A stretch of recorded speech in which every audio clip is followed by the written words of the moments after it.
Donc je vous présente, voici le fameux château de Suleiman le Magnifique en Albanie. Le reste du château, là aussi, c'est une forteresse sur deux côtés avec plus de 200 soldats donc, qui gardaient la forteresse. C'était à l'époque de l'Empire ottoman. Et celui qui a combattu et gagné la bataille contre Suleiman le Magnifique, qui est venu ici se bagarrer, ils sont bagarrés ici, c'est Ali Pacha. Les deux sont connus, le plus connu c'est Suleiman le Magnifique. Et en fait, Ali Pacha, je crois que c'est un musulman albanais qui est venu, qui a combattu, ou alors à vérifier, mais je pense que c'est un Albanais, comme Skanderberg, des libérateurs. Il est venu, il a botté le cul à Suleiman le Magnifique. Bon, il y avait 200 gardes, hein. Il n'y avait pas non plus des milliers de personnes, 200 gardes, donc lui, il était chez lui, Ali Pacha. Il a dû venir avec quelques milliers de personnes, puis il a récupéré la forteresse. Ça fait partie de l'indépendance de l'Albanie.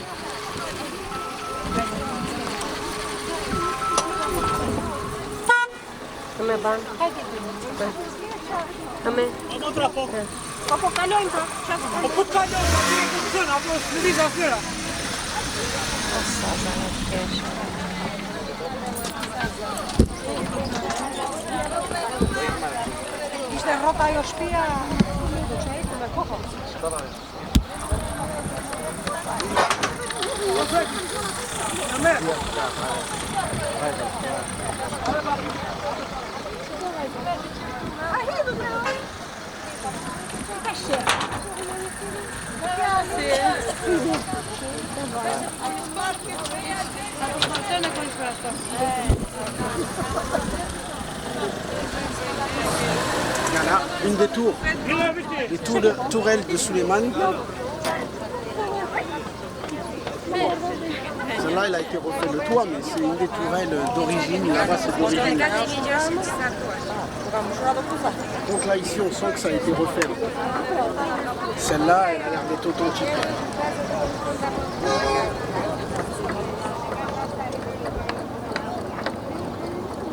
I love you. Oh, ma sypia. Straż, primdziec. Et voilà, ça avance. C'est bizarre, c'est un genre de... Ça tire comme ça.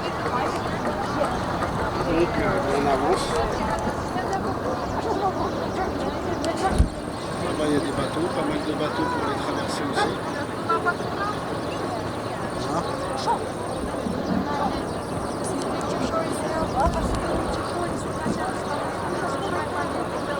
Avec le soleil, j'ai tout ça.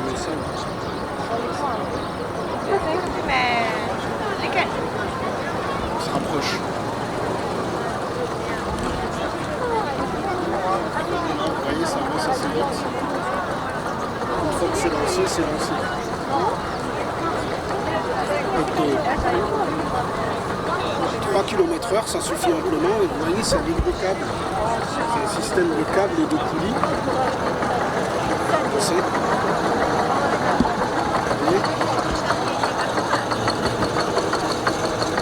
le système de câbles et de poulies. Un moteur, sans doute. Ça tire la planche. C'est économe, je trouve, au lieu d'allumer à chaque fois un moteur, au lieu des moteurs à vapeur, là c'est électrique. Donc quoi, ils étaient dans le futur avant l'heure.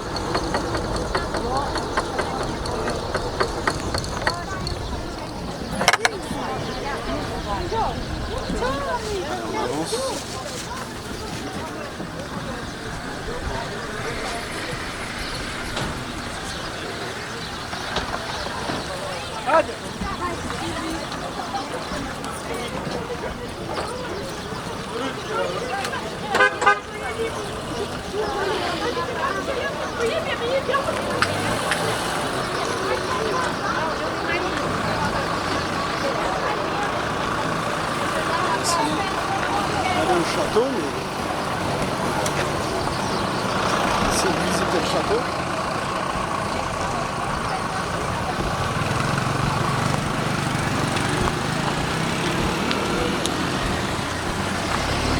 canette peut-être.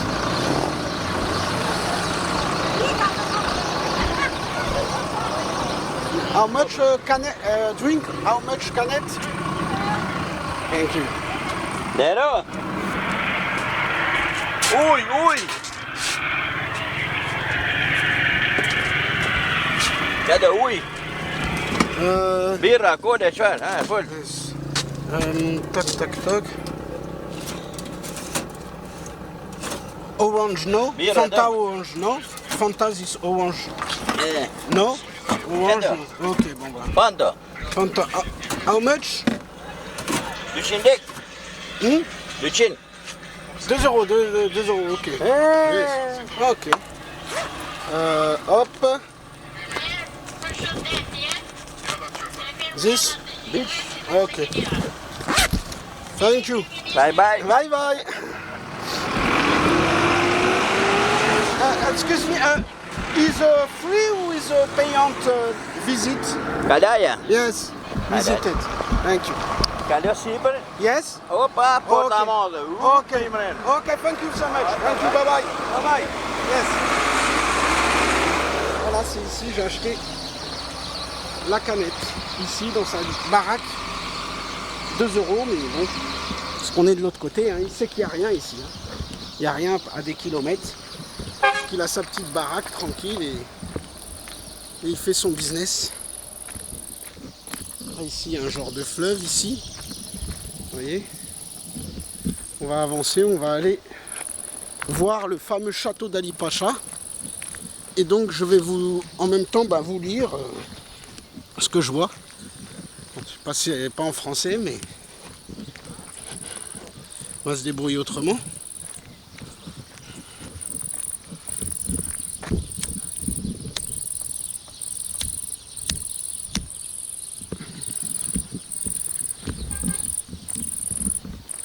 On va se débrouiller autrement.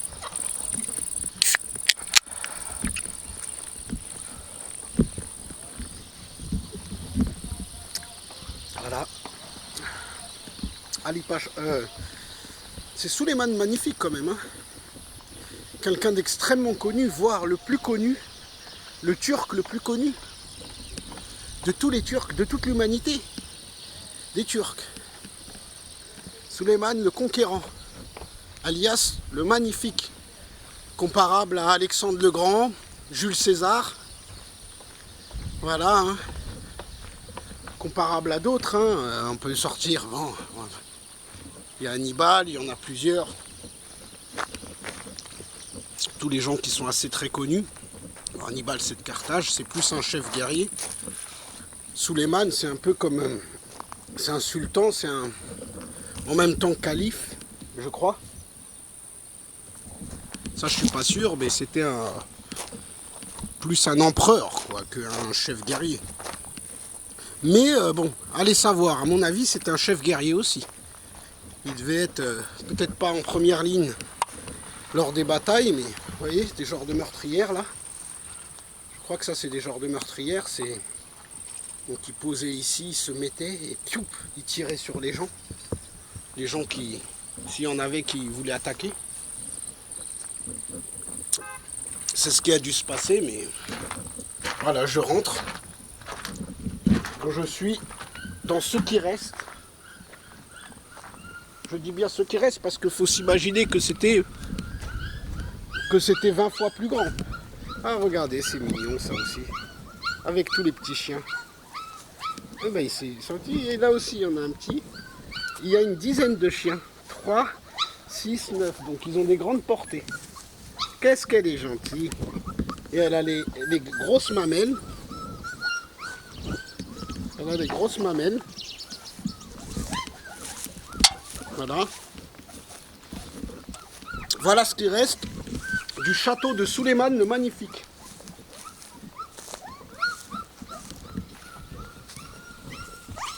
Donc le plus grand empereur roi. Regardez, j'ai tous les petits qui viennent. Ils sont mignons, hein, vous qui aimez voir les animaux, et ben vous êtes servis aussi. Ils sont mignons, hein, tous les animaux. Regardez là en groupe. Le petit groupe, ils sont combien? 3, 6, 9, Il y en a 9, il doit y en avoir 10. Ils sont très beaux. J'en connais qui en auraient adopté. J'en connais qui en auraient choisi un et qui seraient partis avec. Vous aussi, vous en connaissez? Qui seraient venus et qui seraient repartis avec un?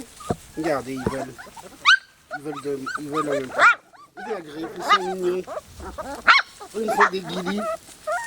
Ils font des guilis. Ils font des guilis. Ils sont gentils. Alors, vous voyez, je suis venu pour voir Souleymane le Magnifique et puis je me retrouve avec une dizaine de chiens, une dizaine de chiots et ça c'est appréciable aussi. Ça fait partie de la magie et le charme de l'Albanie. Je suppose que c'est pas que moi qui vis ce genre de choses. Ils me font des chatouilles. Massage gratuit. Vous voyez? Massage gratuit. Voilà les massages. Ils me font des léchouilles. Ils sont mignons. Je vais les caresser. Je vais les caresser. Venir avec vous. Hop là.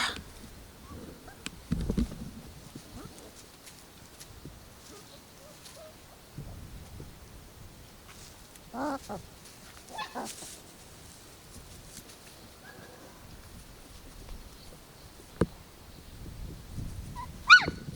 oui.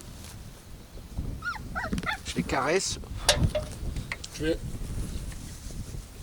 montrer ça à des amis. Donc, par contre, je vais pas laisser le bégot ici parce que ça se fait pas.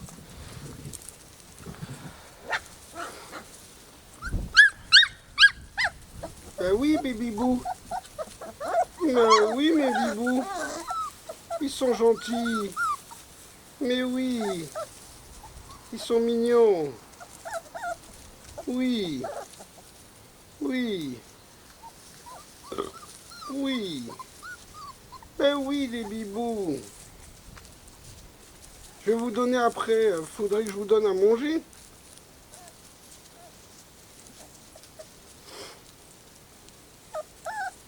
Regardez sur quoi je suis tombé. Là, je suis dans le château, le château de Souleymane le Magnifique. Je suis tombé sur un groupe de 10 chiots. 10 chiots mignons. La maman m'a laissé, elle m'a laissé les chiots, elle est sortie vite fait. Comme elle a confiance. Parce qu'elle sent, elle sent les gens. Regardez, 10 chiots. 3, 4, 5, 6, 7, 8, 9. Il est où le 10e? Allez, viens. Grattez-moi. Vous pouvez me gratter? Vas-y, gratte. Vas-y, agrippe-toi. Agrippe-toi, grattez-moi. Allez, des massages.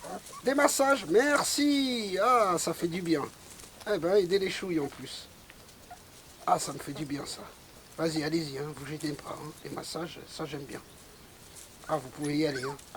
Agrippez-vous tous. Allez, viens là, toi. Viens. Viens là. Viens. Oh là là là là là là, il se bagarre. Vous bagarrez pourquoi? Pour moi? J'en connais qui en auraient embarqué dans l'avion. Moi j'en connais un en tout cas. Je sais pas si vous connaissez, moi j'en connais un. Il serait avec moi, il aurait peut-être craqué, il aurait dit allez hop, j'en choisis un chien albanais et je l'embarque. Pour les amateurs de chiens. Ouais, c'est vrai, je devrais leur acheter. Regarde, j'ai acheté une canette en plus. Bon, la canette, elle est à 2 € quand même. Mais oui, je devrais leur acheter un petit truc. Mais je sais pas s'ils ont à bouffer de la viande. Ah, je vais vous acheter un petit truc. Je vais aller voir après, là, tout à l'heure. Là, avant, je dois faire la visite. Hein? Ah, c'est en train de tourner, là. 14 minutes. 14 minutes 37. Je vais regarder sur internet l'histoire de Ali Pacha qui a gagné la bataille face à Souleymane ici. Bah, c'était peut-être un peu facile. Souleymane le Magnifique, il avait 200 gardes qui gardaient le château. ici c'était le plus grand château, 150, et de l'autre côté de la rivière, il y avait une autre petite forteresse, enfin plus une maison de garde, une maison pour garder la forteresse. Donc ils étaient 200, sans doute Ali Pacha a dû venir avec plus de 1000 personnes hein, pour en venir à bout. Et ils ont récupéré en quelque sorte le pays des Turcs. Hop. Tirana, c'est quoi ça? C'est la capitale de l'Arménie. Et à part Allez, parler sur Coco. on avance. Donc, on va avancer. Alors, à l'intérieur, qu'est-ce qu'il y a? Eh oui. C'est vous, c'est votre habitat?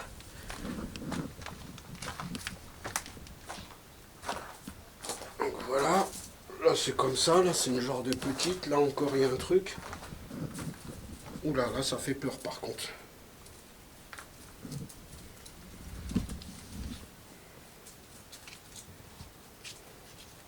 Ça fait peur. Donc je vais allumer un peu, je vais vous allumer un peu. Voilà, une autre genre de petite meurtrière. Allez, venez là les petits loulous. Voilà. Donc je vais essayer de regarder donc l'histoire. Alors, forteresse Ksamil. Forteresse Ksamil. Alors, c'est comment elle s'appelle? Ali Pacha Castle, c'est ça. Alors, mince. Le temps que je voie. Ils sont mignons, ils me font des lèche-ouilles et tout. Nickel. Nickel, le temps que je trouve. Vous serez remercié et vous serez... Ah, il m'a mort en plus. Hein. Vous serez récompensé. Je vais vous acheter quelque chose. Alors, château Ali Pacha. Bon.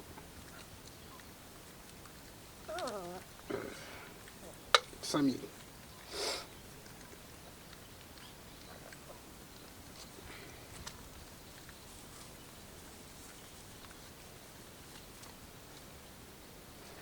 Voilà. Alors, donc je vous lis ce que j'ai trouvé sur ce château. Et c'est celui-là, hein, j'ai vu la photo. Voilà, c'est la photo. La photo, elle montre l'ancienne forteresse, un peu de... Je vais reconstituer. Il porte le nom d'Ali Pacha. Je vais me tourner pour en même temps vous montrer. Ça y est, bien. Alors, donc, il porte le nom d'Ali Pacha, de Tepelene, qui y résida jusqu'en 1820. La forteresse actuelle a été reconstruite en 1819, à partir de sa surface avec 3 tours, jusqu'en... Ils sont gentils, ils sont très gentils, jusqu'en 1820. Donc tout ça, ça s'est passé en 1820. C'était la deuxième résidence d'Ali Pacha, de Tepelene. Il avait une résidence principale, celle-là c'était résidence peut-être de vacances, ou une autre résidence stratégique, construite sous la domination vénitienne à la fin du XVe siècle, ou début du XVIe siècle.